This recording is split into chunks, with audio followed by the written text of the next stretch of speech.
Hi everyone, I'm Dr. Ling, and today I want to talk about how a woman who is approaching menopause can maintain her health and her weight using just some simple diet and lifestyle tips. We know two things about women approaching menopause. The first is that they're going to gain fat, even if diet and lifestyle remains the same. And the second thing is that as estrogen goes down, this increases their coronary risk, whereas previously coronary arteries are prevented from narrowing because estrogen reduces the formation of plaque. Now, we know two myths that people always subscribe to when it comes to women approaching menopause. The first is the calorie in, calorie out model, and that all women need to do to lose weight is to get a calorie deficit. I will show you why that isn't always the case. And the second thing is that we should be eating a diet that's low in fat because saturated fat causes heart disease. Now in 2007, Christopher Gardner wanted to look at whether it was fat or carbohydrates that lead to weight loss. So he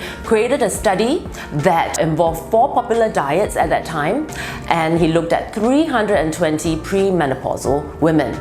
So he created 4 arms, each embracing a popular diet, and the diets that we have are the Atkins diet, that is your high in fat, low in carbohydrates. You have your zone diet, moderately carb restricted, your learn diet, USDA balanced, and finally your Ornish diet. Now it's noteworthy to know that the Ornish diet was high in carbohydrates but didn't have refined carbs, so it's still healthy with very little processed food. Also important to note that Gardner himself was a strict vegan, so was as skeptical as they come. And after 12 months, the diet that lost the most weight was actually the high-fat, low-carb diet, the Atkins diet. And this was associated with the greatest drop in triglycerides and the greatest rise in your good cholesterol or HDL. Both are important risk factors for coronary heart disease. So from this study, we know that maybe what we need to do isn't just to simply cut calories, but to look at our macronutrients, and maybe carbohydrates could be the salient factor